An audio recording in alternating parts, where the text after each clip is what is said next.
Les antivols, vous savez, les nouveaux antivols où on vous scanne Non, à la sortie de Monoprix, Oui. par exemple, vous avez ça, on vous scanne et on sait immédiatement la si tout ce que technologie vous va avez arranger ça. a été payé. Du yaourt à la bouteille d'eau, vous avez jamais eu ça? Vous sortez, on vous ça Non, bip, mais il on y a- scanne Si, et ou on vous dit.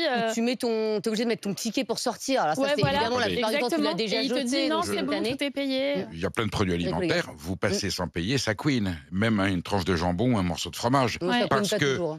parce que dans le code barre, il y a un signal magnétique qui est désamorcé au moment où vous le payez. Ouais. Si vous passez sans payer, il y a tut-tut. Hein. Et ça m'est arrivé l'autre jour. Vous avez fait tout Ah bah alors, très J'ai bien, fait tut-tut. Perico. Bon, alors, J'ai Super. failli finir au Perico. Newf. J'ai Eh ben, failli finir génial. au Newf Eh pour ben, un morceau si de- pour un Perico morceau fait de tut-tut. comté. Pour un morceau de comté, vous vous rendez compte? C'est formidable. Ah, vous achetez votre comté au supermarché. Bah, dites donc, c'est plus ce que c'était. Un mythe, c'est fou. Quoi Merci. Si c'est un comté AOP au lait cru. Ah bah, Oui, non, très bien, mais c'est écoutez, un Perico, élaboré dans une- je pensais que vous favorisiez les petits commerçants par rapport aux grandes surfaces, mais écoutez, un Si monde j'en ai pas dans le s'effondre. petit commerçant qui a Les été ruiné masques par... tombent, Si mon Perico. petit commerçant a fermé à cause du capitalisme néolibéral, Ah, ça, c'est autre comment je chose. vais Ça me ouvrir décomplexe, je vais manger mon Twix tranquillement. Je voulais pas le manger devant Perico. Bah voilà, je bah vais tu- le bah tu sortir peux. à la pub. Merci Philippe, en tout cas, d'avoir été avec nous et on comprend bien aussi la détresse des gérants de supermarchés au travers de votre témoignage. Notre invité sur ce débat, c'est Rodolphe Bonas, il est directeur général de CEACOM, une agence de conseil spécialisée dans le commerce, et on est ravis d'être avec vous. Rodolphe, bonjour. Bonjour, bonjour Estelle. Rodolphe, ça vous a choqué cette histoire d'antivol sur des tablettes de chocolat où vous dites dans quelques mois tous les produits finalement seront sous emballage plastique? En fait, je pense que malheureusement, c'est un peu le sens de l'histoire, si vous voulez. Aujourd'hui, ce qu'il faut comprendre, et c'est un peu ce que le commerçant expliquait tout à l'heure, le vol est un véritable fléau. Parce que ça a un coût absolument considérable. Il y a une étude qui est sortie au niveau européen. Il semblerait que le coût du vol alimentaire s'élèverait à peu près à 50 milliards d'euros par an, ce qui est tout à fait considérable. Et il ne faut pas se tromper, ces 50 milliards d'euros sont payés par les gens honnêtes.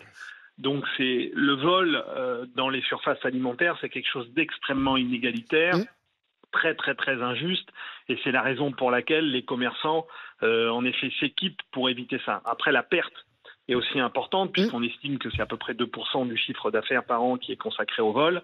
Donc c'est vrai C'est énorme. qu'on va s'équiper. Mais vous savez, dans le commerce alimentaire ne fait que aussi s'adapter à malheureusement une société qui est de plus en plus compliquée. Regardez la SNCF. Si on se rappelle bien, il y a encore une dizaine d'années, on pouvait monter dans un train sans payer. Aujourd'hui, la SNCF, sur l'ensemble de ses gares, s'est équipée d'accès au quai qui garantissent le fait que vous avez bien le bon billet et que vous l'avez surtout payé. Mais ce qui Donc, paraît normal d'ailleurs. Oui, c'est tout à fait normal, mais les surfaces alimentaires ne feront pas exception, elles s'inscriront dans cette démarche-là. Ouais, mais 2 €, Rodolphe, des tablettes à 2 €, vous vous rendez compte? C'est pas 2 €. Je le comprends, mais vous savez que la grande distribution alimentaire, c'est un petit peu les petites rivières qui font les grands fleuves. Ça veut dire que, quelque part, c'est des centimes accumulés, et 2 €, ça représente sur un supermarché, le vol de tablettes de chocolat, c'est à peu près estimé aux alentours des 500-600 € par mois. Donc, oui. quand vous mettez ça sur l'année, ça vous arrivez aux alentours des 6-7 000 € par an. Et puis, lorsque vous savez qu'un magasin alimentaire va gagner à peu près entre 1,5% et 3% du chiffre d'affaires. Donc, il a intérêt à faire attention aux 2 € de la tablette de chocolat. Mais alors après, dis donc, il va falloir prendre un RTT pour aller faire ses courses. Parce que si on doit enlever des emballages plastiques de tous les produits, franchement, ça va commencer à prendre un peu de temps. C'est Alors, magnétique. On y vient. Ça va être magnétisé sur l'étiquette. c'est plus ça. Exactement, c'est ce que Perico expliquait tout à l'heure. Vous avez déjà un certain nombre d'enseignes là dans le non alimentaire qui ont résolu le problème parce que lorsque le produit arrive en magasin, en fait, il a une petite étiquette qui est embarquée à l'intérieur de l'emballage qui fait que vous n'avez pas besoin de enlever un sac, un contenant en plastique lorsque vous passez en caisse. Je vous donne un exemple, chez Uniqlo, chez Decathlon, par exemple, ça marche comme ça, vous savez, vous posez toutes vos affaires. Ah, j'ai horreur de Ah ça, non, c'est je trop bien. déteste. Mais pourquoi? Ça C'est vous trop donne bien. le J'aime montant pas. automatique. Eh bien, c'est la technologie que Perico expliquait tout à l'heure. Ouais. C'est sans doute celle qui va venir.